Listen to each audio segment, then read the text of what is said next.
All right, looks like we're live. Welcome, right. everyone. Craig and Jonah here today. Also have some very special guests. Kevin Nontrata Cath. I'll let him introduce himself here in a moment. Some of you, probably a lot of you, know him. And then we have Jonah's stunt double, Jonah 2.0. Can see his face. Yeah, that's right. In the audience. Jonah, you showed up in our comments within the last couple of months. And so I think Jonah will probably represent a little more of the trad side of things. So why don't we do this? Kevin, if anything you want to say about yourself for those that maybe don't know you well, and then I'll let Jonah 2.0 say anything he wants, and then we'll start talking. Sure. Yeah. So hi, everyone. My name is Kevin. Kevin Nontrata, but then I was told that Nontrata is I guess dishonest or something. So I changed it to Kevin of Alexandria. And Michael Lofton still won't talk to me, but that's a different story. So I'm somebody, I grew up trad. I was born into the FSSP. I'm not trad anymore. And I'm a wannabe YouTuber who has a small channel where I talk about reasons why I'm not trad anymore. And then I also kind of just talk about things like history and philosophy too. Just kind of what if I find it interesting, I talk about it. And some people have decided to join the ride. And thanks for listening to me talk. But that's me. Yeah, you always have very interesting videos, whether we agree or not. So thank you, Kevin, for joining us. Jonah 2.0, what do you want to tell us about yourself? Oh, yeah, I'm not really a real trad. I'm a Novus Ordo, Cradle Catholic. I'm more traditional, I guess, and I try to. Hey, sweetie, you're online. You don't want to be online. I guess I try. I mean, I'm trying to follow the church's teachings, whatever they are, but I'm not I don't really identify as a trad. Okay. All right. We'll poll you what you think about the marital debt, though, before we get off. That's the litmus test. So, all right. Jonah 2.0, thank you. So, for those that haven't figured out from the title, whatever, today's live stream is supposed to be kind of a reaction video or discussion of a recent, I don't know if it's viral yet, but it's viral by our standards. But Timothy Gordon had the infamous Father Ripperger on his show, I think almost exactly a week ago. Apparently that was the first time for both of them. And they talked about kind of the stuff you would expect those two to talk about. And we're here to kind of break it down. We're not going to go through the whole video, at least I don't plan to, but we've kind of pulled out some of the highlights and maybe lowlights, and we're going to talk about it. So we'll take 20 or 30 seconds at a time and discuss it. So those are the ground rules. So if you're listening and want to get in on the chat, go ahead over, you're on the YouTube channel, so just go ahead and get in the chat. And if we see one that we like, we'll put it on the board. Okay. So let me get the YouTube up here. Okay. So we decided for those that only stick around for the first few minutes, we're going to play a clip that I think more or less we're all in agreement with, Father Ripperger and Timothy Gordon. So I'm going to fast forward here to around minute 47, I think. All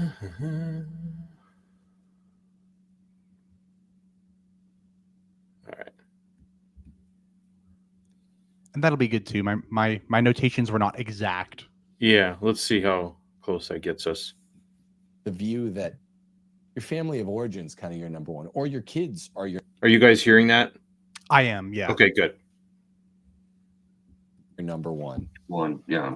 It has been an occlusion to the rehabilitation of the marital vocation. A lot of trads think it's got to be your father or her father, your spouse's father, or one of your mothers or the brothers, or that we owe this high duty to them, or the kids because the teleological procreative end of marriage. No, it's the spouse. And we find this to be the main occlusion, and that's why we open up Leave and Cleave with chapter 1. Once again, people go to timothyjgordon.com. We're opening up that class in 2 hours now. But go ahead, Father.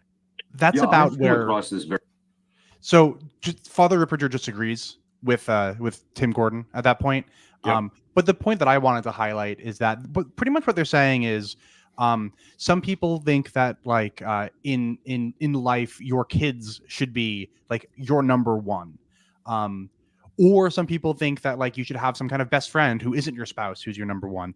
But Tim and Father Ripperger and I, the three of us, we all agree, don't get used to this, but the three of us all agree that your spouse should be your number one person in the whole world. I think that if there are, a husband and wife who like if there's a husband who would go to one of his guy friends instead of his wife for emotional support, or if there's a husband who likes his kids more than his own wife, I think that there is something there that isn't quite right. I think that your number one person should be your spouse. If you've picked the right one, I think they should be your number one priority. They should be your person.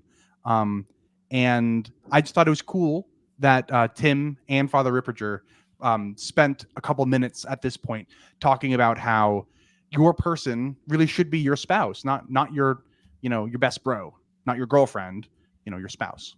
I thought that was cool. You've just been demoted, Jonah. Well, and I would say that it depends on the relationship too. And every relationship has stages and phases, and just the times are either really good or difficult or in between. And so sometimes you might need a friend more than your wife to talk about things. I don't know. It's complicated. I know what you're saying, Kevin, and I agree with you for the most part, but I think it's complicated. Yeah, and here's where I'll agree with you is that I do think it is important to have a social network that extends further than just one person. But I think that your number one person in life should be the person that you're married to. But then if that's your only person in life, that's probably not a great sign either. Like you should, no man is an island. And you and your spouse shouldn't be on an island together. You should all have friends. Both of you should have friends who aren't your spouse. But I just and I think Tim and Father Ripperger would probably agree with that too. But yeah, I just wanted to start here and say that I'm with Tim and Father Ripperger at this point. And Jonah's right. It's not quite as simple maybe as I made it out to be, but I think that the main point is correct. I would agree anyway. Any thoughts, Jonah 2.0? No, I think that's true. I think a lot of the things I agree with these guys on almost everything, but there's a tendency on a certain end of the pond there to go to extremes. And I think Tim's kind of famous for saying women shouldn't leave the house without express permission, and just sort of kind of like the other Jonah was saying, it's complicated because sometimes, because we're just human, you might not be able to give your spouse something that they need, and they might need to get it somewhere else, and vice versa. But the idea is that you're able to give each other what you need, where you can. So, yeah, I mean, I think that all makes sense. I do struggle to understand how they reconcile that idea that your spouse should be your number one person with everything else they say about the patriarchy. The only thing that they seem to suggest that husbands and wives are on the same page about is the right to invoke the conjugal debt. I think they actually come right out and say that. So I think it's an interesting point for them to make, but it seems somewhat in tension with everything else they say. At least that's my observation. So I agree with the concept, but I'm just curious how they fit that in with the rest of what they say. I agree 100%. And if you listen to the whole interview, and so keep in mind that we jumped 3/4 of the way through the interview to get to this point. Yeah. I remember my initial thought once we got here is it almost seems to me like they're talking about oh yes, this is my favorite servant. Yeah. But I wanted to start here without doing all that former stuff so that we could just get just this little snippet, and I could agree with this snippet in a vacuum. Mm-hmm. And we'll do plenty of disagreeing from here on out. Yep. And the tension is there. Yep. For sure. The tension is there. Right. Okay. Do we know where Father Ripperger is in this video? Do you think that's his home? where he lives. I'm just admiring the many leather-bound books in the back, and I wasn't sure if that was the Encyclopedia Britannica set up there at the top, or Is he stationed in Nebraska? I actually don't know where Father Ripperger. It looks like he's at a library though, because how many books have those little white stickers on there, like the Dewey Decimal System sort of look alike? So if he's at the FSSP seminary in Nebraska, he could be in one of like in a library. You know, like I thought he was in Colorado. He's in Denver, I think. Maybe. He's not associated with the FSSP anymore. That's where he became ordained, but he's no longer an FSSP. Really? Yeah. Oh, interesting.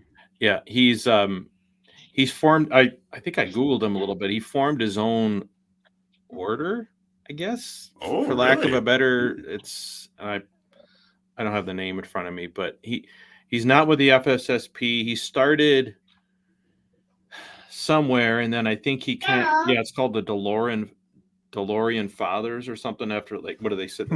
Like the Dolores Passion, kind of Pain? that. Well, okay, not the car, Right? Not the DeLorean. Not the DeLorean. No. Dolor is Latin for like pain. Something. Yes, right. Yeah. So I think there's him and one other priest. I don't know how big the group is, but they started one diocese, and then when that bishop moved on, the new bishop, I don't know, said you're gone, or didn't want him there anymore, and then they ended up in Denver. I'm not sure how long he's been there, but I would bet that's his place. You know, a lot of those books get thrown out. You know, libraries discontinue them and stuff over time. So I wouldn't be at all surprised if those are saved from the library scrap heap. But yeah, it's a good question. This is totally nitpicky and trivial, but I'm surprised that Timothy doesn't have a subscription to Zoom that can get rid of the watermark. But it's a lot of it. Nice ad for Zoom right on there. So anyway, yeah. All right. Where should we go next, guys? Should we go back towards the beginning? Yeah. So Jonah, don't let me like steal the show, but if we did want to start from the beginning, my first mark was at the 1:15 mark, 1 minute 15 seconds. Yep, I'll go there. And we got some indication maybe we're getting an echo when the video's on. So if that's happening, let me know. I'll mute my microphone. I think that's where it's coming from. As far as a guy goes, like Timothy Gordon has relatively pretty hair. I'm just looking at his other photos here. Oh, hold on. Should I put on some eyeliner and let my hair down? Yeah, we kind of like you to show up like you're serious here. Come on. Or sassy, maybe. I don't know. That's right. Whatever pose you want. That's right. Oh my. All right. There we go. Now did you know that I have this much hair? I didn't know if you still did. I've seen some of your older pictures, and I was like, "Where did that guy go?" Okay, he's still there. Still there. That is long. How long? There we go. Now, yeah, I'm just channeling my inner Tim Gordon. Okay. How old is Tim Gordon? Do you think he wears eyeliner? I was wondering the same thing. So I said that, and then I instantly regretted it because I honestly don't know. It looks like he does, but that might just be like. That's actually why I looked at his images, because I was wondering, does he have eyeliner on? And I can't tell for sure. So some guys just have like really thick eyelashes that make it look like they're wearing eyeliner, and that very well might be the case. Like Derek Carr, the quarterback for the Saints, has the same sort of eyeliner-looking eyes. Yeah. So I don't know if he does or doesn't, and it doesn't matter if he does or doesn't. Like he can wear eyeliner. I don't know. This is pretty important stuff. I don't know. I mean, how many guys on the Catholic podcast have eyeliner? Craig, you don't wear eyeliner, do you? only for certain episodes, and that one hasn't come yet. So, yeah. Well, I would tweet at him, but he blocked me because I gave him. Tim Gordon blocked you? Yeah, it didn't take much. Wow. Not a huge surprise. I was like, he was one of these other posts, and he was selling his stuff. I'm like, who to get here? Another course that you're paying. Big surprise. I mean, it was pretty much, but he didn't take kindly to it, so I'm not on his friend list anymore. So, okay, well, no more making fun. I'm not going to take a chance taking chances with Father Ripperger. He plays in a bad crowd. So I might be the biggest fan of Father Ripperger here. So maybe Jonah 2.0. I don't know what he thinks of it, but I really like Father Ripperger too. Okay. The Jonahs are on the same. I don't have a major. I don't know. He the, was okay. The marital in debt stuff is where it goes over the line. I don't really take issue with him from a intellectual level. I just think it's like really like impractical. Like I think it's really easy to say father, but until you've been a husband and for sure, whatever. But okay, let's see what they got cooking here at 1:15. Work against the kind of proto-evangelion of the serpent in the garden, the first sin, really that constitutive sin of original sin, feminism, and you're working on a book. That's all I needed right there. Another book. So your book is called. So, and believe it or not, I'm actually not going to focus too much on him calling feminism the original sin. I'm actually going to focus more. We'll get there, but I wanted to point out. So I took the YouTube transcript and I copied and pasted this little section. So Tim is talking to Father Ripperger, saying that you and I aren't so different. You know, he's setting the stage. He's saying, like, you know, me and Father Ripperger, we're on the same page. He says we are fellow travelers in the same direction. The direction to work against the kind of proto-evangelion of the serpent in the garden, the first sin, really that constitutive sin of original sin, feminism. That's the sentence word for word what he said. Yeah. I want to focus on that word proto. So a theme of my critique of this video is that I think that both Tim and Father Ripperger use big words in order to sound intelligent. And I don't think that they always use those words correctly. Yeah. And it always kind of bothers me when people explain things obtusely in order to make themselves sound more intelligent, when you can explain things a lot more simply. And nobody's going to think that you're not intelligent because you're able to explain something simply. You know what I mean? Mm-hmm. So first of all, Tim says that him and Father Ripperger are working in the same direction. And what is that direction? It is the direction against the proto-evangelion of the serpent in the garden. Okay. What the heck is the proto-evangelion of the serpent in the garden? Well, what's a proto-evangelion? Well, if you guys are familiar with like any kind of non-canonical New Testament-ish works, you might be familiar with the proto-evangelion of James. And stop me if you guys know all this stuff. But go ahead. Where is Mary's perpetual virginity in the Bible, right? Okay, it's not there. Where is the tradition of Joseph being an old man and Mary being a younger woman? Where is that in the Bible? Well, it's not really there.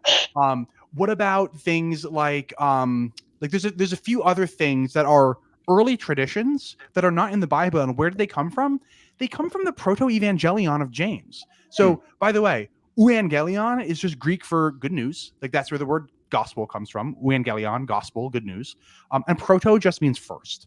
The proto-evangelion of James is not called the first gospel because it literally temporally was written before gospels like Mark or Matthew, but it focuses on the beginning of Jesus's life. It focuses on Jesus's birth and then like childhood. And so that's why it's called the proto-evangelion of James. That's one way to use that word proto-evangelion.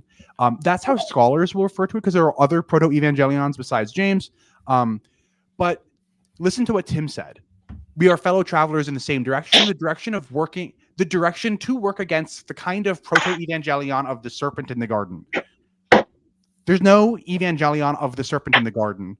So, but maybe there's another way, maybe there's another meaning to that word proto-evangelion. And sure enough, there is. Proto-evangelion doesn't only refer to apocryphal works like the proto-evangelion of James.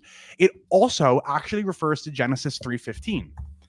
Genesis 3:15 reads, in verse 14, the Lord God says to the serpent, because you've done this, cursed are you above all the livestock. Then in verse 15, I will put enmity between you and the woman, between your offspring and hers. So people refer to that line, Catholics refer to that line as the proto-evangelion. Why? Because that's the first time that we hear the good news. God says to the serpent, I'm going to put enmity between you and the woman. He doesn't say Eve necessarily, just says the woman, between your offspring and the woman's offspring. So the offspring of some woman is going to crush the serpent's head. That's the good news, isn't it? That's the gospel, like in a nutshell. So theologians will refer to Genesis 3:15 as the proto-evangelion. But it's the good news.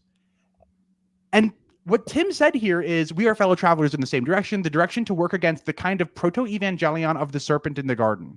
So Tim is working against the first good news of the serpent in the garden. I thought the serpent in the garden was bad news. What do you mean the euangelion of the serpent? I thought, isn't the serpent bad news? The serpent is supposed to be Satan, right? Like, wait a minute. And then he quickly kind of just moves on and says, like, of the first sin, really the constitutive sin, the original sin, feminism. And I think that Tim was just struggling to find a big word to make himself sound smart. And so he used proto-evangelion, even though that he didn't use it correctly. Sounded smart to me because I didn't know what that word meant. So fooled most of us. Yeah, I was assuming you're the only sharp one in the crowd. Yeah. I'm assuming he doesn't. I mean, so he's thinking, is he kind of using it more loosely for like apocryphal or like, you know, like not like what's the other words? What's a better word for books that didn't make the cut that may or may not be true? Yeah, apocryphal. Yeah, that must be the way he's trying to use that. Use that term, I don't know, but Genesis is not, like, the story of the serpent is not apocryphal, you know. So right. Like I don't know what he was going for, frankly. And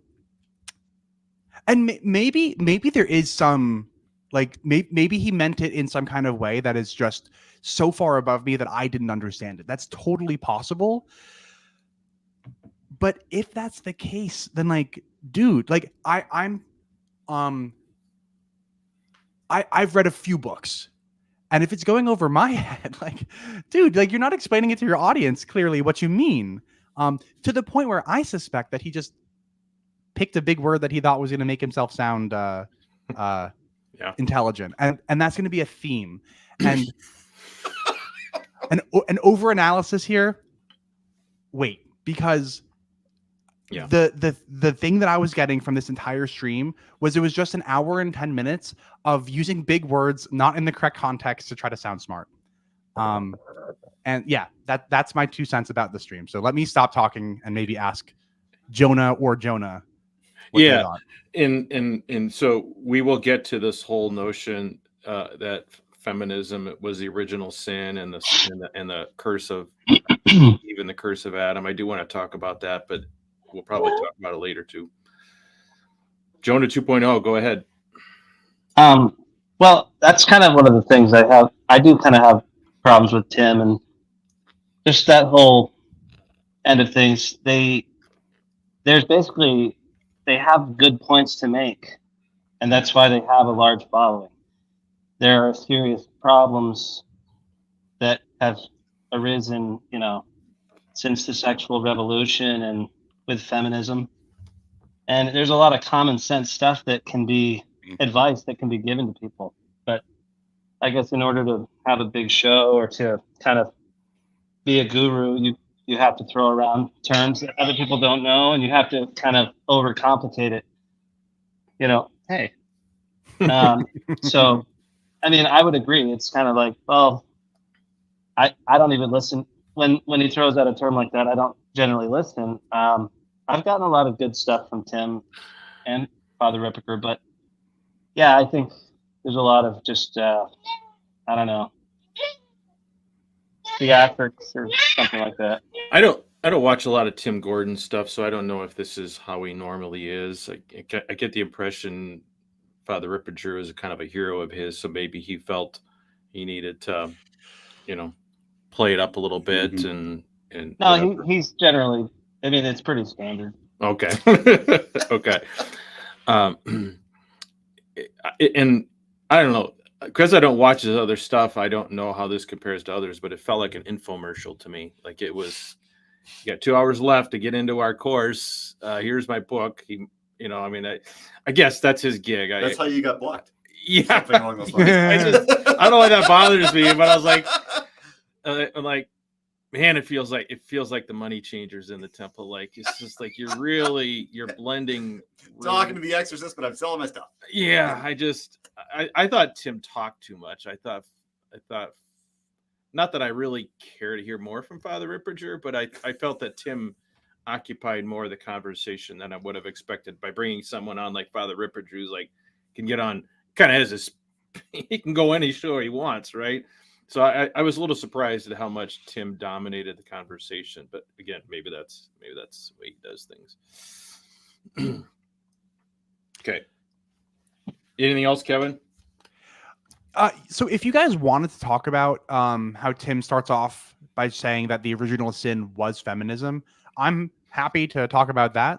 I'm going to be honest and say I don't entirely even understand what that's supposed to mean. So I heard it come up multiple times in it, and at one point it seemed like he said him and Father Ripperger were suggesting that feminism was original sin. I know our good friend John is in the comments. He said it was. Maybe it was. So, but and then other times they say feminism is the original sin of Eve on steroids, as if feminism is more of a something that developed out of whatever the underlying fault of Eve was. So they used them interchangeably. So I'm not entirely sure what they were contending there. Yeah, I'll explain why I'm confused. And my confusion comes from something like this. So I'm no, feminist scholar or anything. But my understanding of feminism is something along the lines of like, we want women to have all the same like rights and abilities as men. So like if there's a job that's like only available to men, no, we think that women should be able to do that job too. Voting, all that stuff. That's my understanding of feminism. And I'm not sure exactly how that like ties in with what happened in the garden.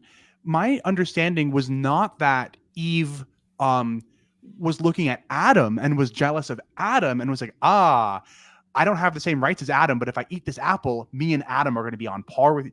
No, my understanding. So she looks at this tree and thinks, oh, well, that looks good for eating. And Yahweh told her, if you eat this, you'll die. And the serpent's like, dude, you can eat it. It's fine. You're not going to die. And she's like, and I get knowledge of good and evil? I'm in. And so she eats it because she wants, like, if anything, it's pride, right? But I'm not sure how it's feminism. And I assume that they've thought about this for longer than 2 seconds. And I feel like my critique is like a 2 seconds worth of thinking critique.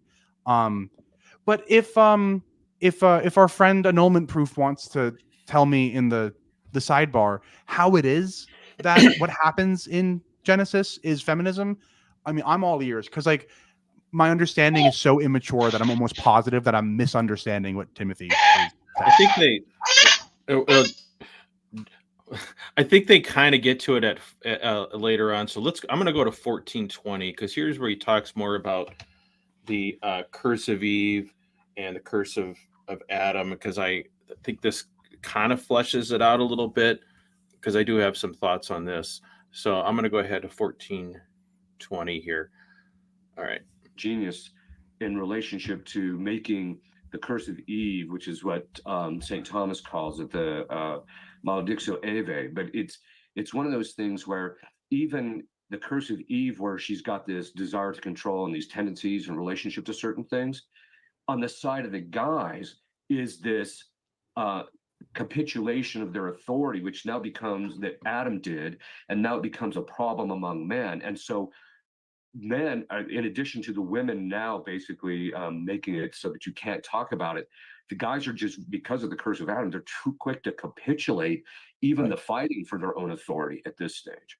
And so, and for the actual family structure in the end, which basically just tells you that they're just operating out of what's called the curse of Adam, which is they're unwilling to be responsible and they're unwilling to suffer.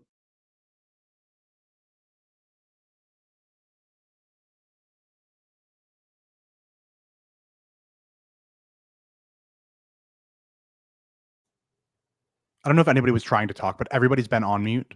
Yeah, I You go muted for it. myself because I think I may have been the source of the echo. Looks like Jonah 2.0 is childless for the moment too, so maybe he'll be able to talk. But well, Jonah 2.0, let's give you a chance to react to this, or even the clip that we were just covered before this. I guess I just think that it's a tendency to kind of there's a tendency to go and explain an actual problem that is real, that everyone knows is true. Not everyone, but a lot of people can sense is actually true. Can we get this out of here? And I think that's why it's kind of a little clickbaity, because people are like, well, my wife divorced me and that would have never happened 80 years ago, or my daughters are single mothers and this is very disturbing, and all these real problems that are real. So I guess it's kind of a grift, and you kind of oversimplify it, and then it also, you have you create sort of a tribe that has a silver bullet approach to these issues. So while I think there's a lot of good stuff there, it's oversimplifying stuff, and it's kind of, in my opinion, it can be a little bit. Sometimes there's an abuse of scripture or actual tradition in service of sort of, I guess, like just problems or politics. That's how I look at it. So I guess I have a question, and maybe if any one of the three of you guys or anybody in the comments wants to fill me in here, great. The way that I interpreted this last little 20 seconds from Father Ripperger was, I thought he was just talking about concupiscence, because he was kind of saying like some men make like bad fathers and stuff like that, and that's because of the curse of Adam, which I kind of understood him to be saying because of concupiscence, like that's why some men aren't good fathers and stuff like that. I didn't think that was necessarily him talking about like what the original sin was. Maybe I could be thinking about this all wrong. I think that is what they're saying. I mean, I've gone through the whole thing, and there's another part. Let me see if I can find it. Yeah, I mean, they seem to be saying that Eve started this as somehow stepping on Adam's spot, basically. I don't know, taking the lead on picking the fruit. I don't know. They seem to me to be contending that Eve's problem was in that she was kind of like taking control of the situation, and that Adam's sin was capitulating to her. Like, instead of sitting in and say, no, God informed us not to eat the apple, he said, okay, whatever you want, honey. And then they both, like, that seems to me what they're saying. And later on, I don't know if we'll get to it or not, but Timothy Gordon, and of course, Timothy Gordon and Father Ripperger are bemoaning how many marriages, including trad marriages, are really suffering under feminism, and the men are all weaklings, and there's like 2% of men that are, I guess, real patriarchs, like Timothy Gordon. And Timothy Gordon makes a comment that he traces it back to like the 1840s, when there was something where feminism, I don't know, officially kicked off. Here's the problem that I have with that whole analysis is, if the fault of Adam, the curse of Adam, as they like to call it, is capitulating to Eve, that in every, but and yet we had all these great patriarchies, we had all this great family structure until the 1840s, when feminists wrecked it all. I don't know that you can hold both those positions, because in reality, up until recently, I think most men did kind of rule with a type of patriarchal, whatever, close enough, approach to this kind of this model that Timothy Gordon promotes, I think that was the norm until, let's say, the 1800s or certainly the 1900s. So I don't know. I don't see a lot of evidence of the curse of Adam making men throughout history being weaklings and capitulating to the women. I see quite the contrary. I see a lot of, historically women being treated really badly, and that was really with the cause of feminism. They kind of got tired of being treated like second-class citizens, for better or for worse. So I don't get this whole idea that was the original sin, and we've all been cursed with it since then, because these guys all want to go back to the glory days of when men were men and patriarchs of their family, and women, the wives submitted to their husband, because that's what they're contending here. That's the books they're selling. And I'll just share my continued confusion, I guess, because I pulled up Genesis 3 on the side. And so in Genesis 3, so in verse 1, the serpent says to Eve, like, is it true that God told you not to eat of some of the, like, one of the trees in here? And then in verse 2 and 3, Eve's like, yeah, God told us not to eat the tree of the knowledge of good and evil. And then in verse 4 and 5, the serpent says, oh, well, God told you would die if you did? You won't. And then Eve, in verse 6, the woman saw that the tree was good for food and pleasing to look at and desirable for imparting wisdom. She took some fruit and ate it. Then she gave some to her husband who was there with her, and he ate it. That's the phrasing. And this is from the New Catholic Bible, by the way. And then in verse 7, their eyes were opened and they realized that they were naked. They took fig leaves and sewed them together, making themselves a covering. And this, we know the story. But I don't know. I'm not getting like it sounds like Adam was there with her, and she was just the first one to take the bite because the serpent, frankly, told him the truth. Don't you think though that, like the church fathers and just throughout the ages, people have always found, little nuggets of truth or insights, meaning in these things that aren't necessarily the actual core of the truth, but they're just, secondary lessons to be taken from Scripture. I think that's what's going on. I don't think it's bad. I think there's truth to it, and I just think they're putting it forward as like the core of a new way of doing Catholicism, and that's the only problem I really have with it. It's just, it should be like, whoa, look here, look at this lesson we can see in Scripture, and leave it at that, and not make it the actual focus. Yeah, and people can.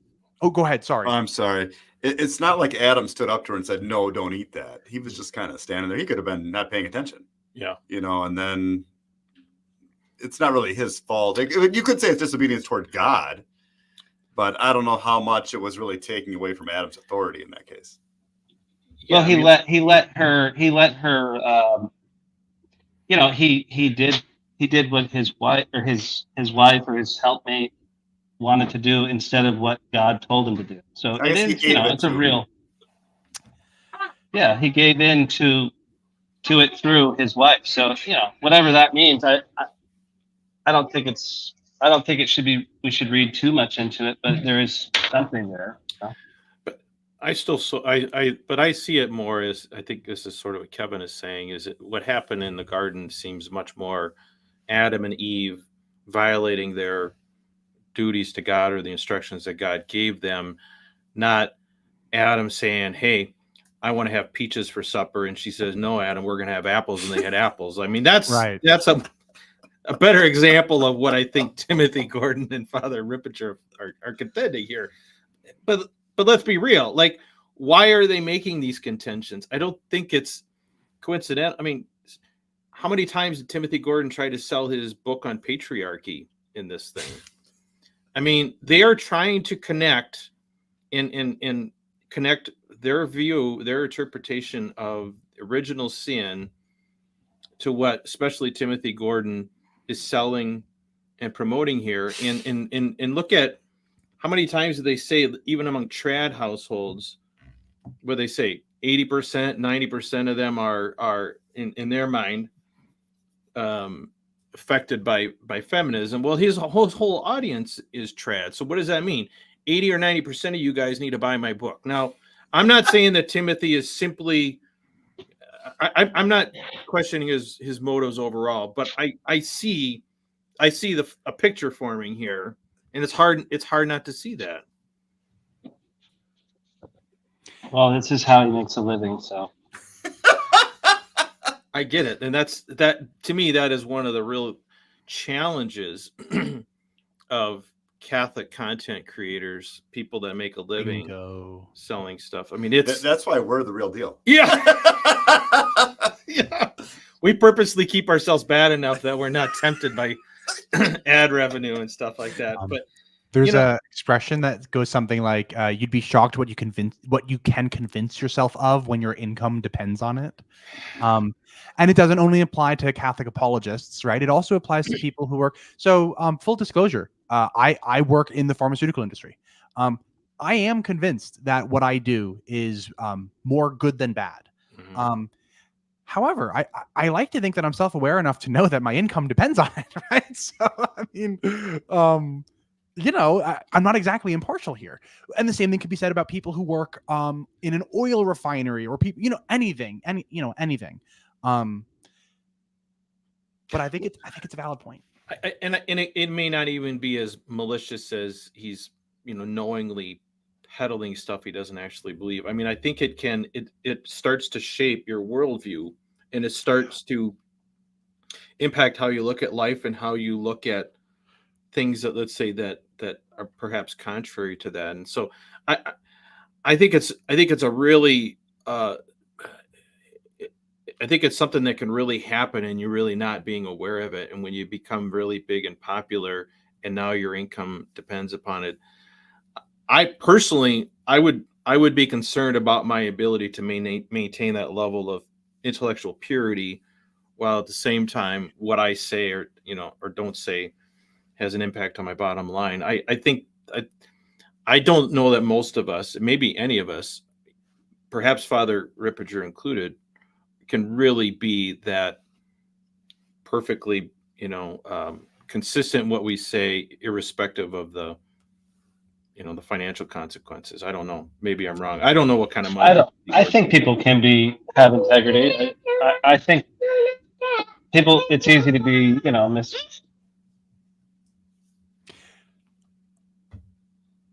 Did Jonah accidentally mute himself?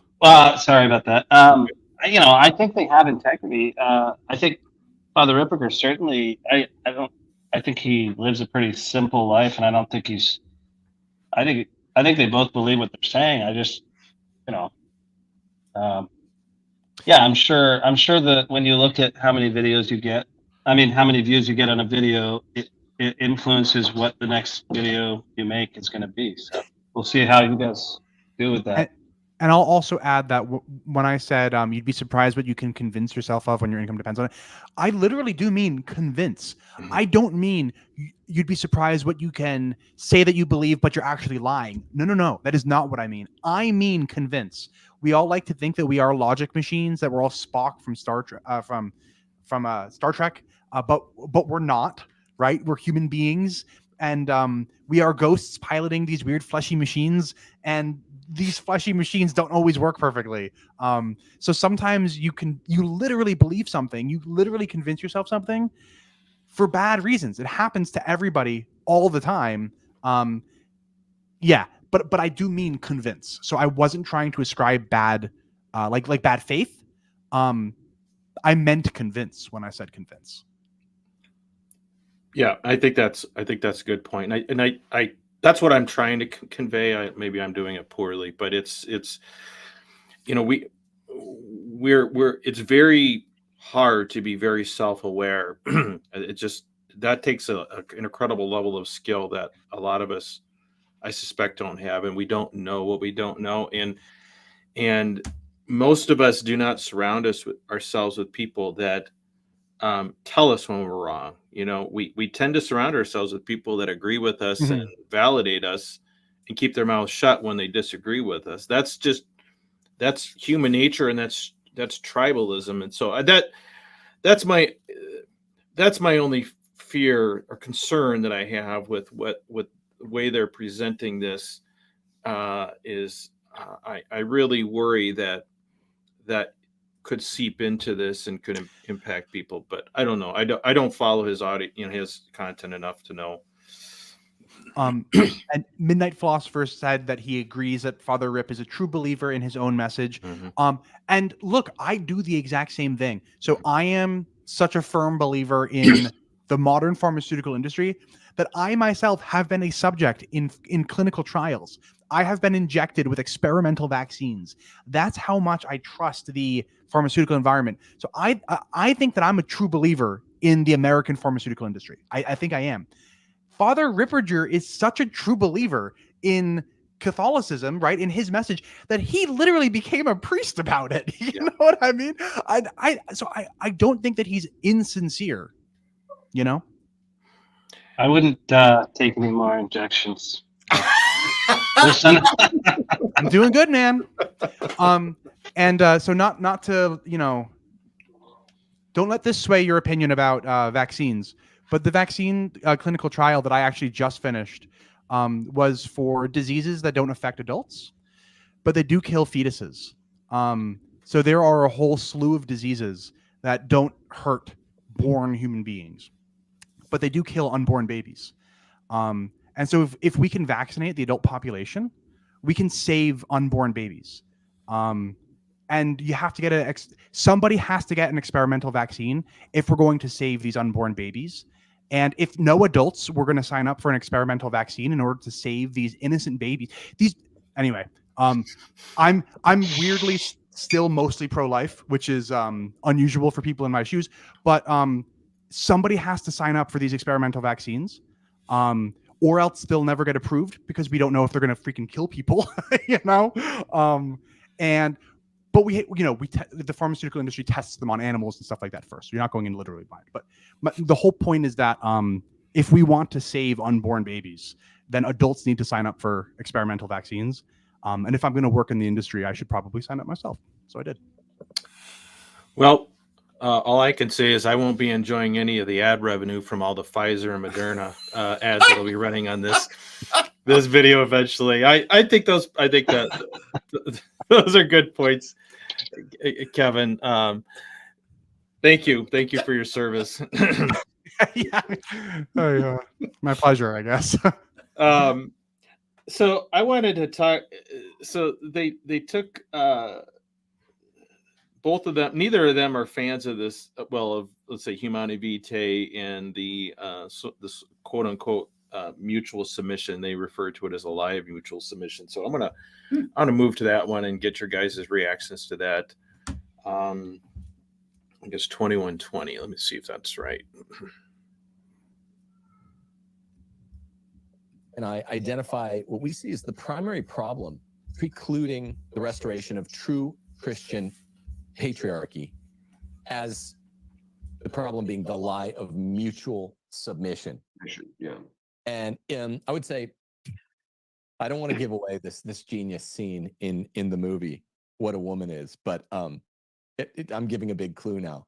If you ask a 3-year-old or something, okay, take 2 blocks, crash them in a head-on collision. One has to go over, one has to go under.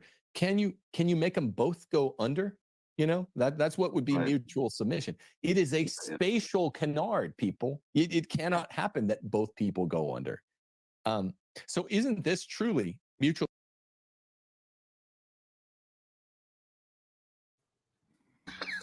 That's a ridiculous analogy. I don't get that analogy at all. I mean, I'm not saying he's wrong about the mutual submission thing, but I don't know. I guess I wasn't impressed by the analogy. So this is similar to one of the notes that I took. It takes them another 5 minutes to get here, but it's all the same point. Around you don't have to go to this point in the video because it's the same point, but around the 27-minute mark, Father Ripperger says something along the lines of this: metaphysically, if 2 things belong in the same category, then one is better than the other. Yeah, that's what I was going to mention that too. Yeah, that I don't understand that at all. So I can actually explain it a little bit if you want. I Sure. can kind of Please play do. a little. Yeah, I'll play a little bit of devil's advocate. So everybody knows that I'm a huge fan of Edward Fazer, so I'm going to pick Edward Fazer's favorite. I'm going to pick Edward Fazer's favorite example for talking about metaphysics, the triangle. So let's say that me and Jonah 2.0 both drew triangles.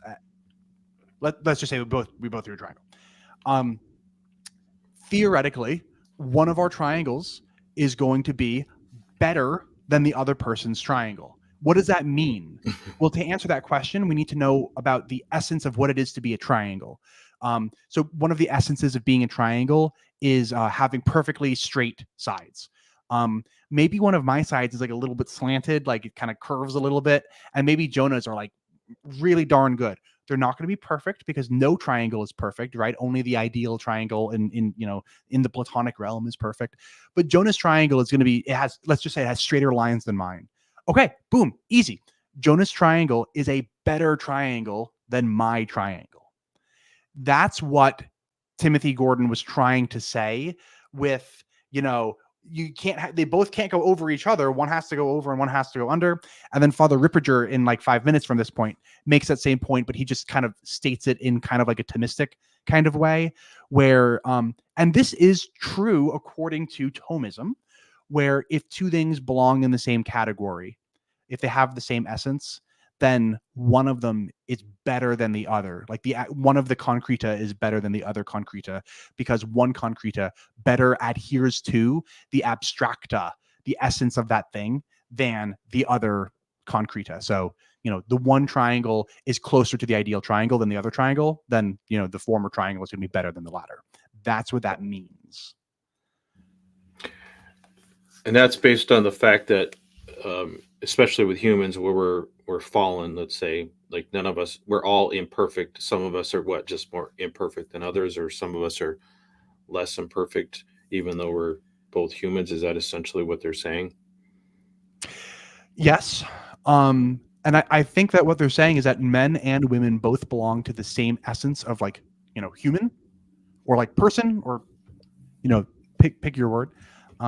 But if it's the case that both men and women belong to the same category of person, then theoretically either men come closer to the ideal human person or women come closer to the ideal human person. And if you listen around the 7-minute mark, the 27-minute mark, I think that it's quite clear that they're saying that men are just ontologically superior to women. Well, sticking with the triangle thing, like it feels to me like men and women are kind of like isosceles triangles versus equilateral triangles. Like, how can you decide which one is better? I don't. That part of it just doesn't make sense as far as that one would need to be superior. So I would 100% agree, but that's because I reject Thomism flat out. I'm going to go to the 27-minute mark then, just because I do want to. Yeah, get it in Father Ripperger's own words. That's a better idea. That'll be. Oh, look at that! You nailed it. Woohoo! Part of reason we know this, that if there's two things in the same category, one is just better than the other, one's higher than the other, in relationship to those specific things that pertain to that category of being. And so as a result, in the order of gender, this means that the husband is above the wife. And this is something which just by sheer metaphysics of it. And so to deny it is actually irrational, ultimately, in the end. Get this. Yeah. So, I mean, he did straight up say that, like, men are ontologically superior to women. I wish that Tim Gordon's wife was sitting next to him while this is going on. I'd like to see the look on her face. Oh, she wouldn't mind. She loves it. She's a true believer. Oh, man. Yeah, she'd agree. At one point, Timothy says his wife speaks to other women, but she knows better than to speak to a crowd of men. Oh, my goodness. So, I mean, so he uses the term husband and wife. Does he distinguish husbands and wives from just, let's say, men and women? Should we take from his comments that he's talking about all men and all women, or is it within the context of a marriage, the husband is superior to the wife or better than the wife somehow? I don't know. I don't know if he makes if that distinction matters, or if because they're talking about marriage, they're using the term husband and wife rather than man and woman. So the way that I understood him was that he said, if you belong in the same category, so husbands and wives are not in the same category, right? But like the category that they both overlap in is like human persons, I guess, right? Yep. Or maybe like adult human persons. We can get very specific if we want to. But it like, so obviously a husband is going to make a better husband than a wife does, because wives don't make very good husbands, right? Because husbands are husbands. Mm-hmm. But if you want to compare the two, you have to find their overlapping, what essence do they share? And they don't both share in the essence of husbandhood or wifehood. They both share in the essence of like human personhood or something like that. Yeah, I don't think we have to believe that as Catholics. They just do. And I think it's a little obnoxious. I think it's provocative, and I think people want to be part of sort of like some kind of big fix or like, turnaround. And so, it's exciting. It's like, well, I figured it out. Women are just a little bit inferior. And now that I know that, I can structure my family properly. I don't think it's good. I don't think it's true, but I don't think we have to believe that either. So. And no, I'm not disagreeing with you in the slightest. I don't think that any Catholic is bound to believe this. But I do think that this is actually what Aquinas himself was saying. So there's like a lot of like apologetics done around what Aquinas was saying when he was referring to women as like defective men. And I think that a lot of people are like, oh, he's referring to like biology. And so I don't think he's referring to, I think that Aquinas is expressing what Father Ripperger just expressed right there. And Catholics are allowed to disagree with Aquinas. So I'm not saying that, all Catholics are bound to believe. No, that's not what I'm saying. But I do think that Father Ripperger is essentially just stating what Aquinas said. Well, and while I think it's technically correct that Catholics don't have to agree with Aquinas, I think it kind of goes without saying that Aquinas is very much baked into church teaching. I think the church even comes out and says his philosophy is to be held in high regard, and I don't think they say he's without error, but come real close to that. So, it's not as if this view, if it does in fact accurately reflect Aquinas, is like kind of off on the edges somewhere. I mean, this would academically at least be mainstream Catholic thought, or at least it was until the 1960s and 1970s, when Humani Vitae and some of those documents seem to be a departure from that a little bit. If you guys are interested in hearing why I disagree with the whole, there has to be, if there's two people in the same, or if there's two things in the same category, one has to be better than the other. I'm happy to explain why I disagree with it, but I can sum it up in the single sentence of I just reject like all of metaphysics. No, but I mean, I reject like Thomistic metaphysics specifically. But I can kind of like explain why if you're interested. Yeah, go ahead. So I don't think that essences exist. Somebody like Father Ripperger would say that like what he just said is that like both husbands and wives have some kind of overlapping essence, and that overlapping essence is presumably like human personhood. So therefore there is some kind of ideal human personhood that we can compare husbands and wives against, and then just broad brushstrokes, husbands do a better job at emulating the ideal human person than wives do. That would kind of be like the gist of it. And I just reject that there is such a thing as an ideal human person. I think that there are tons of, mereological simples arranged person-wise. And sorry for getting all weird with the language here, but I think that there are a ton of different people, and I think it's really silly to talk about ideal persons. I don't think they exist. I think it's really silly to talk about ideal persons. Talking about ideal triangles is kind of fine, but I don't think that any exist. But I don't think it's even fine to talk about things like ideal human persons or even the ideal color red, because the ideal color red, what? There's just different wavelengths, man. like what's the ideal red? I don't know. There's a bunch of different reds. They're all just Well, different ways. I mean, I think I think that there's sort of I think that there's this sort of idea where people think they can really get to the bottom of stuff, or like, oh, well, we can figure it out really easily, but or black and white. But I think, there are ideals that we all know, like, like the sharpness of a knife. Like one knife is sharper than another, and there are there's some truth to these things. It's just, do they overplay their hand? Do they oversimplify, what a perfect human is, or what a, what I mean? That's how I feel. I feel like it makes sense to a point, and then it starts to break down when you have too much confidence in what you thought you figured out. And I don't even disagree with what you said. I think that it makes a lot of sense to talk about what is sharper than the other. And for my color red example, I think that it makes a lot of sense to say that we can compare two reds and we can pick a wavelength and we can determine which red is closer to that wavelength.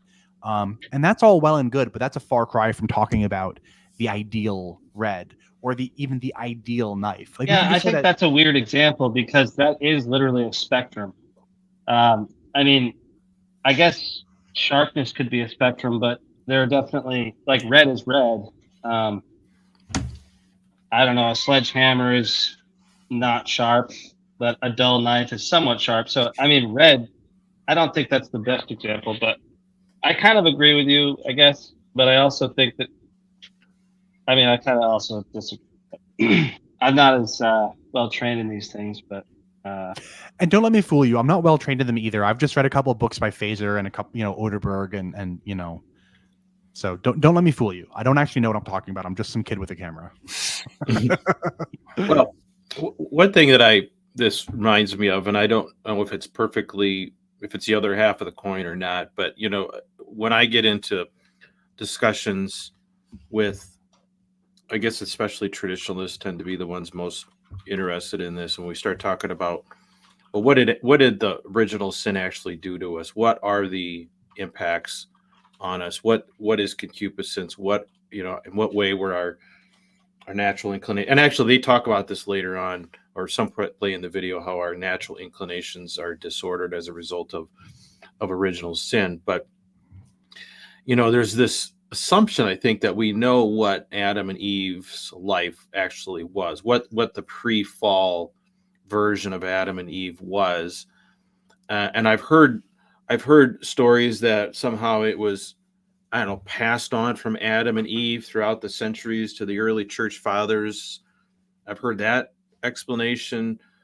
I've heard others say that the early church fathers just had, through prayer or whatever, had kind of inspiration and glimpses into what the pre-fall man looked like. But I think more likely than anything is just kind of by logic. If we believe that the Adam and Eve that existed before the fall were sort of the perfect version, as perfect as human as you can be, we can imagine what the perfect human is, and therefore that must be what they are. And now we can compare that perfect version, which I don't know that anyone really, Adam and Eve, I think, were the only ones that can say what it was like before and after.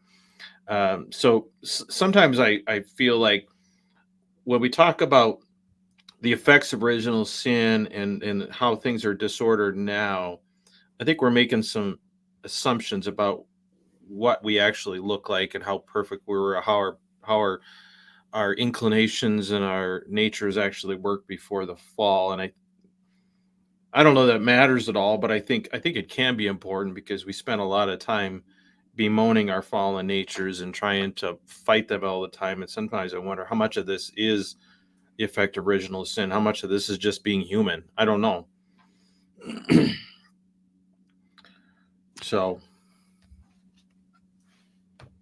okay. Well, I think we can. I think there are things we don't know immediately that aren't, like, self-evident, I guess. And then there are things that are, like almost everybody believes in the golden rule. and anything that isn't in accord with the golden rule, almost every culture would be down on harming other people. And then I think looking at different things that we do or don't do, I think it's kind of like I mean, there are some things that you can kind of put on you can sort of create an ideal for in your mind, and other things that are a little more difficult.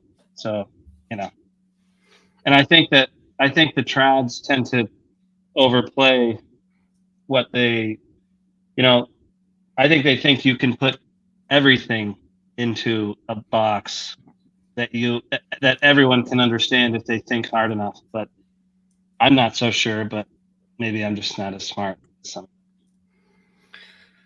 Well, I think Father Ripperger is going to try that. He's in his video. He talked about his enormous book, the psychology of femininity and masculinity, and he kind of summarized some of the chapters. And I think he's going to try and like lay out in kind of Thomistic logical terms, how we are and how we were, how we're supposed to be. Does he have? I'm not sure his background. Maybe you can look it up. Does he have like psychology training? Because he talks a lot about having expertise in psychology and psychotherapy. Was that kind of his life before he became a priest? I don't know, but that he's writing an enormous book on the psychology of things that I'm fascinated. I think he has a degree in psychology or something, but I don't think he was like practicing. Not a PhD or something. I Googled it, and it looks like he actually has 2 master's degrees, but not a PhD, which is weird. Yeah. So sorry, he actually has 2 bachelor's degrees and 2 masters.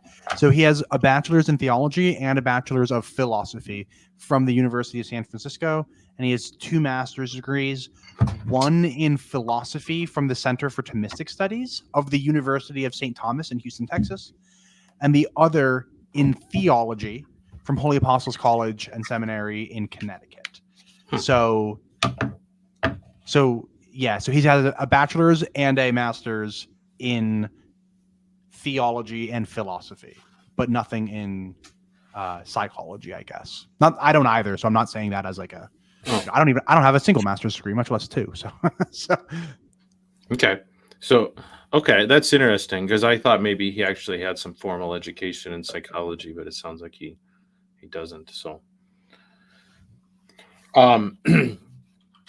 so there's actually one other area that I kind of agree with Tim Gordon on. I thought maybe we would bookend that, but I thought before we head towards another area of agreement, if there's, did you get? Yeah, go ahead, Kevin. I have some quick areas of disagreement that I think might just kind of be funny. Yeah, go ahead. So I don't know if you don't have to play these segments if you don't want to. But there's one at the 20-minute mark, and then there's one at the 26-minute mark, and they're both going to be short. Let's do it. All right. If you want to go to the 20-minute mark and play, Tim is going to be talking about the community that he refers to as Skittle. That's like his weird alt-right code word for just the gay community. And I'll let Tim, because of YouTube, but yeah. You can definitely talk about the gay community on YouTube without getting censored, but listen to what Tim says and you'll see why he has to code what he's saying. Okay. Actually is. And so I think that's and so you're right. I think you've got this kind of this dysphoria that's just pretty much all over the place. And let me put it to you another way, I suppose, is you would never get it to the point where people would accept the idea that a man could become a woman or a woman become a man on an ontological level if there wasn't already this precursor. If everybody was already thinking like men and women, they would immediately think that any guy who thinks he can become a woman, they would just immediately think there was something mentally wrong with him. Yeah. That's we just like my friend Dr. Michael Robillard is an Oxford-trained philosopher and an Army Ranger, tough guy. I wrote Don't Go to College with him. He just said, Tim, we just need to bring back the word weirdo. That's what I want. Weirdos. And I'm like, I'm going to try to do this I want to be that guy. So what Tim is saying here is that he just wants to bring back the term weirdo when talking. I guess specifically, he wants to call trans people weirdos. And this will be quick because my only comment here is, Tim, I don't know if you're aware, but the Democrats have already brought back the term weirdo, and it's being used to describe Republicans, and Republicans don't like it. Yeah. And so if Republicans don't like it, I have a feeling that the gay community wouldn't like it either. And so maybe just stop with the name calling. Like, can't we grow up? And this is all ironic since I thought he was wearing mascara or eyeliner. That's it. That's the whole comment. Was just Tim is like gleeful about bringing back the word weirdo, he says, to describe trans people. And it's like, dude, everyone's losing their minds. That's pretty tame for Tim. And I mean, it is weird to be trans, but I mean, I think he's a little aggressive on average, and I think that was pretty tame. I would agree though that he kind of disenfranchises actually normal Catholics on a fairly regular basis by calling them gay, or effeminate is probably the biggest term that both of them use. It's like, if you did something wrong, that was effeminate. But as far as trans people being weird, I mean, it is weird. I mean, God bless them, but it is weird. Do you just mean abnormal? Do you think it's abnormal? I mean, whatever you think weird is, I think we probably both would agree. It's abnormal. It's odd. I certainly don't think it's weird to be trans. I strongly denounce what you just said. I guess we have different ideas about the essences then. Probably. We certainly have different ideas about essences, because I don't think essences exist. I think almost everybody in the world would say that thinking that you're a gender that doesn't conform with your, biology is weird. But I don't think we should be flippant, or I think we're supposed to, it says in the catechism, we have to love each other. And I think, there's really no reason. I agree with you that there's really no reason to call people names or try to, push people out. But weird is pretty tame as far as names go, I think. So I agree, but I'll also say that, I only have one close friend who's trans. So it's not like I know a million trans people. But in my experience, trans people aren't actually saying I am the gender that I don't belong to. They're doing what I do, and they're denying that gender is a real thing. Like, there's no essence that I'm there's no essence of maleness that I'm participating in. I'm just a collection of mereological symbols arranged male-wise. What does that mean? That means that I've got XY chromosomes and, and a beard and stuff like that. And for the most part, trans people aren't saying, no, I'm participating in the essence of womanhood. No, they're just saying, look, I have XY chromosomes. I have this thing called dysphoria that makes me want to live live in a way that is more congruent with the way that other people are living. And I think that's it's dysphoria. I mean, yeah, it's not being happy with the genitals that you have and the role that you can play in humanity, whether you can be a father or a mother, potentially. I mean, I think this is I don't want to be mean about it, but it is like, this is where I would say I wholeheartedly have to diverge, because as a father, I know that there's a huge difference between my role with my kids and creating them, and the role that my wife has as their mother and bearing them. It's so obvious that it's one of those ones where it's like, well, that wasn't hard. There's a difference. There's a major difference. And I think some of the stuff that Tim and Father Ripperger might get into, it kind of provokes us to say, well, there's no difference, because they overplay some of the differences. But there are differences that are obvious, and that's what I think. Yeah, and I mean, I don't think anybody really disagrees that there are differences in different people, right? Like, some people have XX chromosomes and some people have XY chromosomes. I would have no way of testing. I don't know how to test someone's chromosomes, but I can look at someone and say, oh, there's a dude, and there's a gal, and there are basically just major differences in biologically, and that do determine some of our roles. If we want to get married, and depending on what we want to do, there are physical differences beyond just the genitals, I guess. But I don't know much about chromosomes. I've never seen a chromosome. Are you a chromosome anti-realist? I'm not saying I'm just messing. I'm just giving you a hard time. You know what I mean, though? Like, you're gonna break it down into chromosomes, and it's like, well, you have a beard and you look like a dude, and I would make $1 million bet on your genitalia. I wouldn't take that bet because I don't have $1 million to give you, and you'd be right. But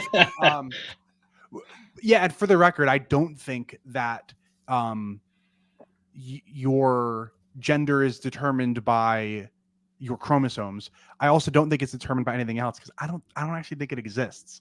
Like, I don't think that essences exist. So I don't think that there's any essence of malehood in which I am participating in.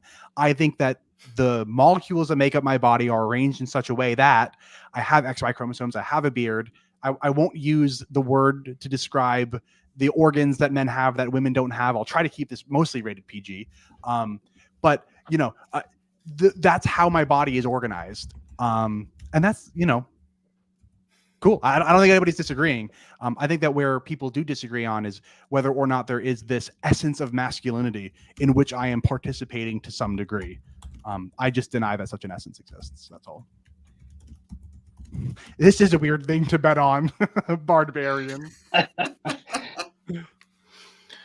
I guess, I don't know. I mean, is there a difference between being pregnant and impregnating somebody? I mean, is there a difference between nursing a child and not being able to nurse them?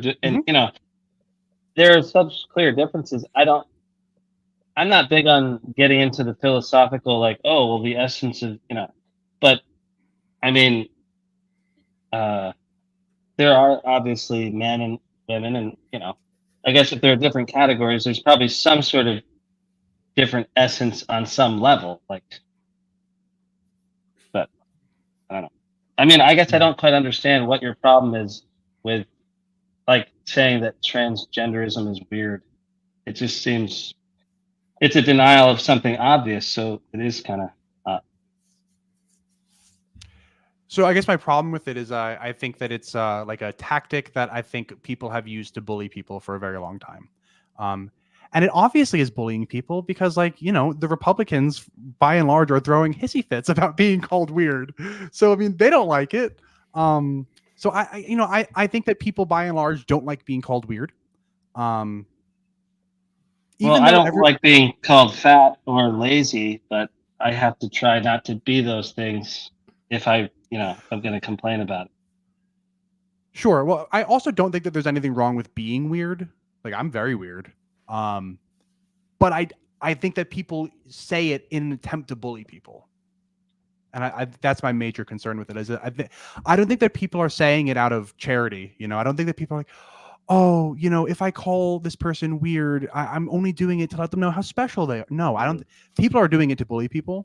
As is evidence, the Democrats are bullying the Republicans by calling them weird. And that's if my son was acting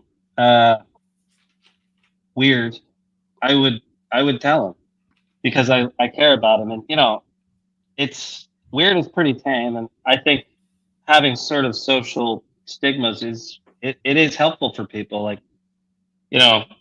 wipe your face off. You've got ketchup on your face, kid. Cut it out. Like, we kind of have to keep each other a little straight, and I think weird, but yeah, I don't need to belabor it, but I don't think you're bullying your son when you tell your son to wipe ketchup off of his face. No, but he might not like it. He might want to just be a slob, and and a trans person might want to just pretend to be something they're not. And I think people are uncharitable often, in all kinds of areas, and we shouldn't be. But I also think that we have a responsibility to each other to hold each other to some standards and the truth to an extent.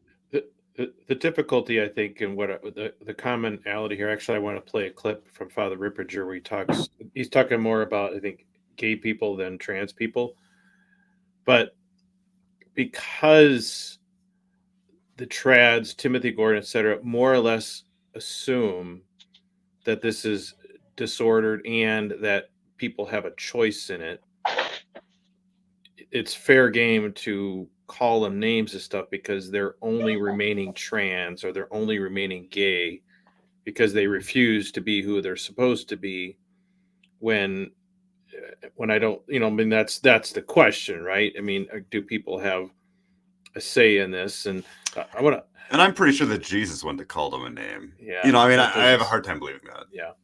But here, Father, whereas Timothy Gordon kind of takes, let's call people weird, Father Ripperger kind of takes his kind of cold, stoic, well, they're they have this disorder. We know how to fix it, and the community just refuses to tell these people how to fix themselves. That's what he says here. So let's play a little bit of Father Ripperger. And Paul provides for the remedies and things like that. And then the rest is on things like the psychology of homosexuality and stuff like that, because despite what the psychologists tell you, they actually do know the exact structure of what causes sexual disorientation and homosexuality. And they knew about this. It's a dissociative disorder. They've known about it for a very long time. They actually know statistically, where they actually come from, both in men and in women. And they actually even know the mechanism about how to overcome it. It's just that it's professional suicide to even talk about it. So I'll be dealing with those. Also, the psychology of marriage. I mean, I just think that's a really problematic thing for Father Ripperger to say, because I don't think that is. I mean, I don't think that's accurate, and I don't think that's at all with the way the church approaches it now. I mean, I think that's historically how they did it, and people were really mistreated because of that. And I think Timothy Gordon, they thought everything was great before we started back in the day, and this is just another example of where they want to go back. And I just think that is, what do you think that we know how to cure the problem? Is that what you're saying he's wrong about? Or I mean, I think yeah, in simple terms, that there's something wrong that can be fixed, so to speak. Because I think if there was a simple fix or some clear-cut method, like conservative psychologists would use that and have successful therapies, but I don't think that exists. Well, and I think the fact that people, we're sort of accustomed to the fact that it's somewhat normal for people to be gay and be open about it, but there was a long time when it was a dangerous thing, and people I don't to assume that every person that deals with those issues wants that or wouldn't want the alternative if they had a way to do that. I think is pretty. I just think that's pretty crazy to think that there wouldn't be some people, like Jonah said, either people that would see a need and provide that service to people, or that there isn't at least a certain number of people that would let's say have themselves cured of their disorder if they had a chance. It just doesn't seem to bear out at all in reality on either side of the issue. And I think that's where I think Father Ripperger is wrong here. I wouldn't know if it's actually really that doable. I mean, people try to cure all kinds of compulsions and without success a lot of times. So I don't know. I'm not convinced that people are born that way, but whether they can be cured. I mean, they didn't cure the priests when they tried to back then, so I don't know. It's probably not as curable as he might think. Well, if it was curable, it'd be good to cure it, though. In my opinion, I know we probably disagree, but I strongly disagree, and I think that's a pretty gross thing to say. Well, it's just basically to get into the essences again. It's like, as a man, you have certain potentials, you know, and if you have a disordered, if you're attracted to other men, there's a potential, one of the greatest potentials that you have that you'll never be able to meet, that you'll never be able to enjoy the use of. And if whatever that is, procreation, if there's actually any meaning in it and any beauty in it, then probably what would be called the mockery of it, you know, is actually not something you should be doing. So it's not, everyone has the cards that they're dealt, and it's not like a judgment on somebody for having a tendency necessarily, although, you know, it's very possible that things done to them or done by them could be part of what causes them to go a certain way. I don't know. But I mean, you're missing out on part of what you are as a man. But then priests give that up too. So it's not just like they give it up and offer it up, theoretically at least. Whereas, you know, somebody who goes a different direction, I mean, it's fine to do it if you give it up, but it's not fine to do it if you don't give it up. Missing out on something, you know, I'm not saying that everyone needs to be making babies. I'm saying whatever compulsion it is, that basically same-sex attraction is something that takes you away from a potential that you have as, you know, in the sex that you were born as. If you want to give that up for the greater glory of God, then that's great, you know. And if you don't, you know, I'm just saying that basically you're missing out on an opportunity. If you give up that opportunity for a good reason, then that's a different thing. I'm not a pluralist about ontology, so talking about what things are actual versus potential is kind of lost on me. But what I will say is that I don't think that talking about the potentialities is necessarily a winning move, because everybody who, you know, isn't gay is giving up on all the potentialities that only get actualized if you are gay. And so clearly not every potentiality even can be, much less should be actualized. So I don't think that, you know, the risk of not actualizing certain potentials, even if one is a pluralist about ontology, is necessarily like a winning move. And, you know, that's how I see it anyway. Let me ask, let me interject a question here, Kevin. Would you agree, and I think you would agree with this, that if what Father Ripperger is saying here, and let's say what Jonah 2.0 is saying here, are consistent with what a consistent application of Thomas Aquinas? I mean, if Aquinas is right, this is the result you get. And so then the question is Aquinas right? I mean, maybe I missed. So no, that's a really good question. And the answer is kind of that's kind of the answer. Yeah. So here's the thing. There's this really good book by Gunther Laird called The Unnecessary Science. And so it's all about Thomism. And it embraces a Thomistic framework and then still critiques all of the it's the whole book is literally just a response to Ed Phaser. And some of the arguments that Laird makes are things like the vagueness of ontology poses a problem for saying what things like even belong. So, for instance, a lot of people like to think that there are such things as like human persons, and then, you can divide human persons into like, males and females and things like that.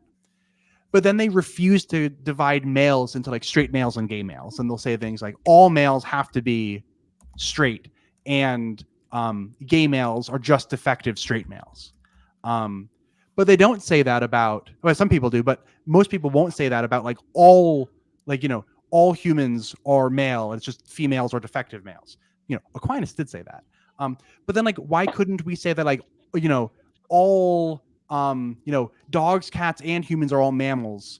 But like, dogs and cats are just defective humans, so that's the problem of vagueness. And so you can be a Thomist about like your ontology, but you could just think that like gay men belong to a separate category. They have their own essence. And so then like a gay man who winds up marrying a woman would be a pretty bad gay man, but like a gay man who marries a man would actually be a very good gay man. So you see like the problem of vagueness, to quote from Oderberg, Oderberg in Real Essentialism is talking specifically about species, because he's talking about how like, since there was no first human, like how do you talk about the essence of a human? You know what I mean? Like where did the essence of Homo sapien begin and the essence of like Homo neanderthalis end or whatever? But the problem of vagueness infects everything. And Oderberg writes in Real Essentialism that it's not even clear that there is an answer to the problem of vagueness. So I do think that you can be, and indeed there are Thomists who are like gay affirming, like Dr. Philippa Foot is a really good example. If you ever like found like a trolley problem meme funny, thank Dr. Foot, because she invented the trolley problem. But Dr. Philippa Foot is like a Thomist. And she's like not Catholic or anything. She's, well, she passed away, but she was gay affirming and all that. So I do think that you can be a Thomist without coming to these conclusions. But Thomas certainly came to those conclusions, and modern Catholics by and large come to those conclusions too. So that was that was a really complicated answer to what should have been a simple question. So I'm sorry, but, but let me stop. No, I mean, I think that is fair. I mean, I think this is what happens when you say, okay, we're going to apply what we, a Thomistic view of reality to all of life's problems, or for lack of a better word, all of life's problems or mysteries. And that is, I think that is kind of the reckoning that the church and we have to have is sort of the Thomistic natural law approach to things. Is it still viable given the fact that, Aquinas, died in the late 1200s, the early 13th century. Yeah, 13th century. We have more information now than we did then, and who knows what Aquinas would say now if he sat down at the table and studied away with what we have now. I mean, yeah, that's where I'm kind of like, so I don't agree with Thomas Aquinas on a lot of stuff, and I don't get into it that much. I don't like to get into it that much. Some of it seems somewhat offensive to me, the reasoning, and but I'm very I feel like common sense says there's meaning and beauty in starting and raising a family. It's very obvious to me that the other way of using your genitals is kind of a misuse of them. Like the what goes on, it's very specific. There, like John Farrell would say, yeah, because there's a purpose, and that is the highest. That's the basic goal of procreation is, of sex is procreation, and that seems like common sense to me. I don't need to be a Thomist to see that, and so I guess I wouldn't worry too much about. And honestly, I think that over intellectualizing it can lead to a defense of the opposite of what Thomas might have thought and what common sense sort of says. Sodomy, it's a mockery of the gift of procreation, and it's the nastiest part of a human being used for pleasure in a way that mocks what should be the most meaningful act between a man and a woman. And to me, that's just common sense. I don't need Thomas Aquinas or Aristotle to figure that out. Okay. Well, here's what I'm thinking. I would like to move us towards the exit here. I did want to maybe circle into the one thing where I think, at least I agree with, I guess, Timothy Gordon. So let me move ahead. Let me see here. 50-20.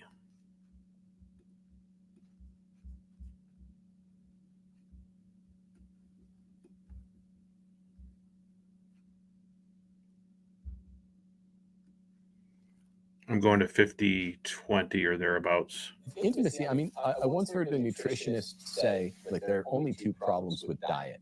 There are only two conceptual problems with diet.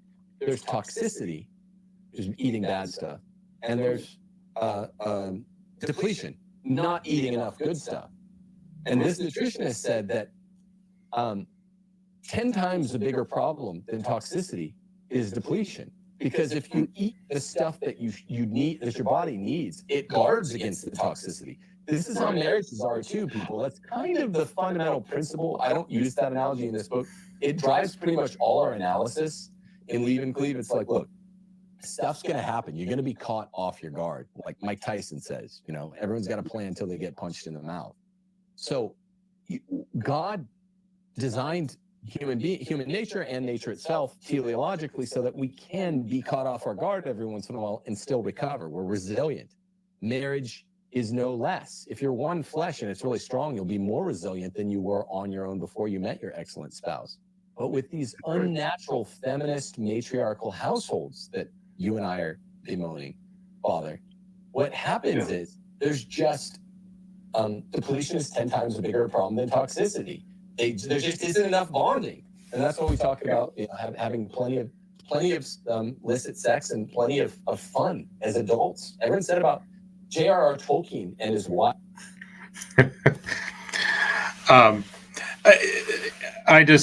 agreed with that. I mean, and I think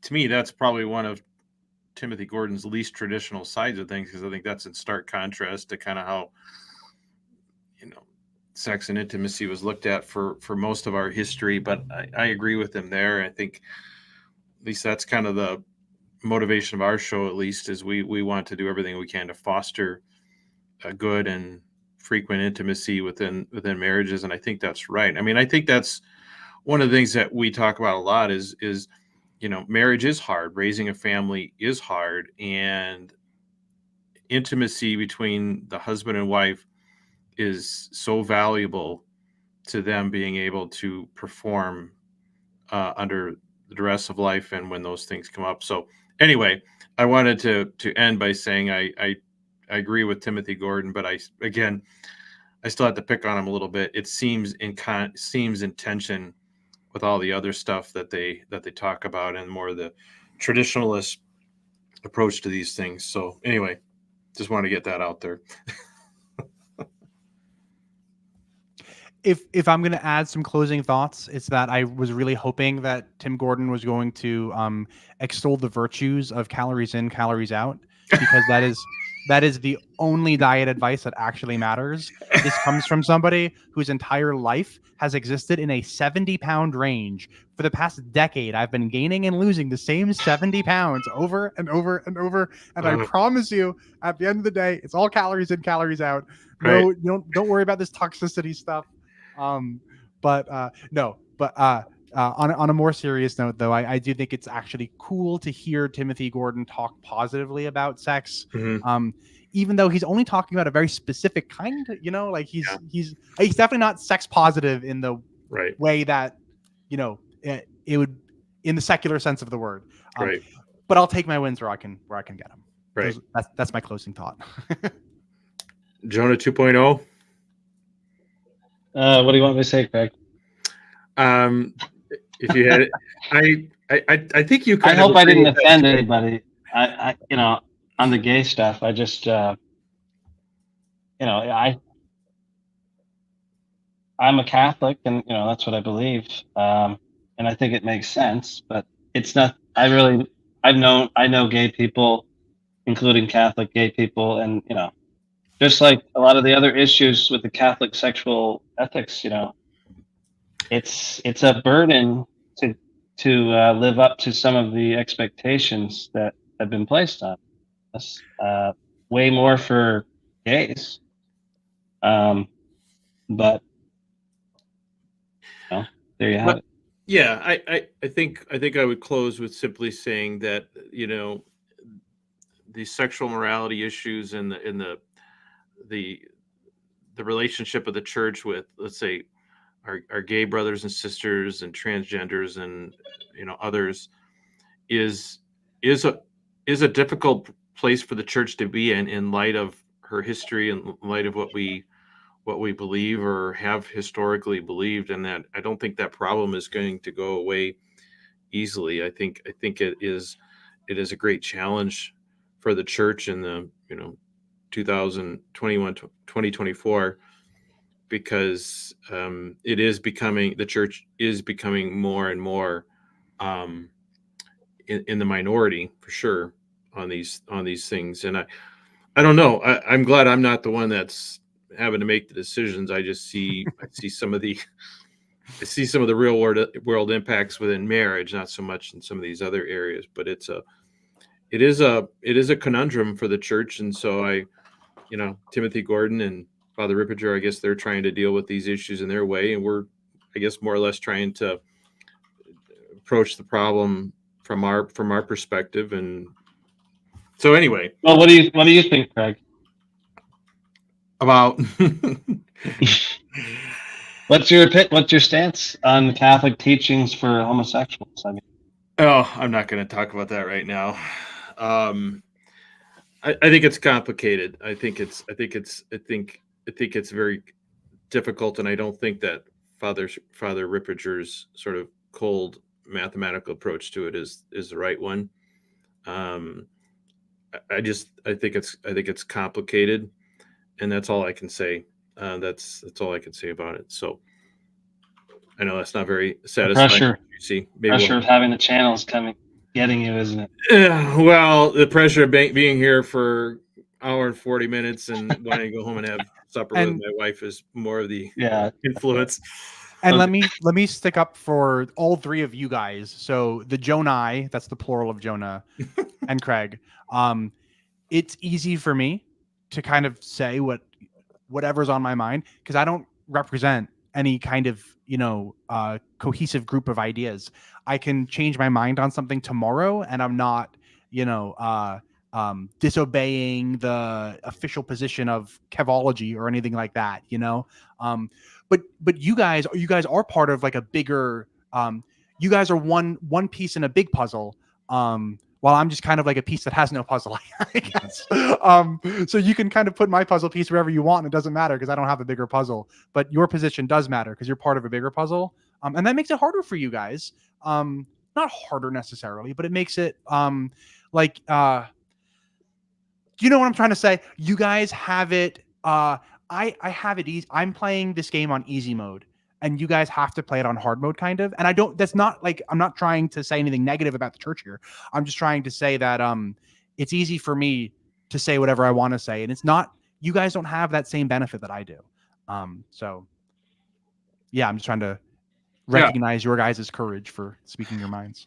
It's a difficult thing that I think all I would say is I wish more people approached it with a certain level of humility towards the nature of the problem, and less about, well, here's a simple explanation, it's disorder, but whatever. Like I don't know that there's a real simple way to unravel this and to fix it, if there's a fix to it, and that's what I see, and that's what, because I don't think that's the right approach either.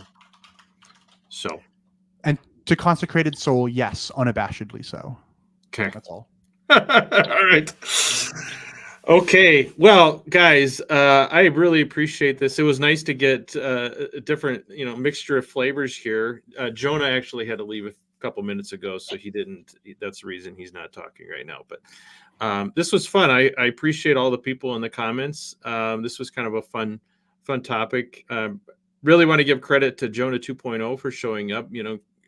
Kevin and I, we kind of do this regularly, and you did a great job. You're I didn't say much. well, you got high marks in the comments. You've already been suggested you'd be a better podcast host than some of these other goofballs. So we will have to do it again sometime. Okay. Yeah, anytime. All right. Thank you, Jonah 2.0. Thank you, Kevin, and thanks for everyone that showed up in the comments. And until next time, everyone, have a good one. Thanks for having us on. See ya.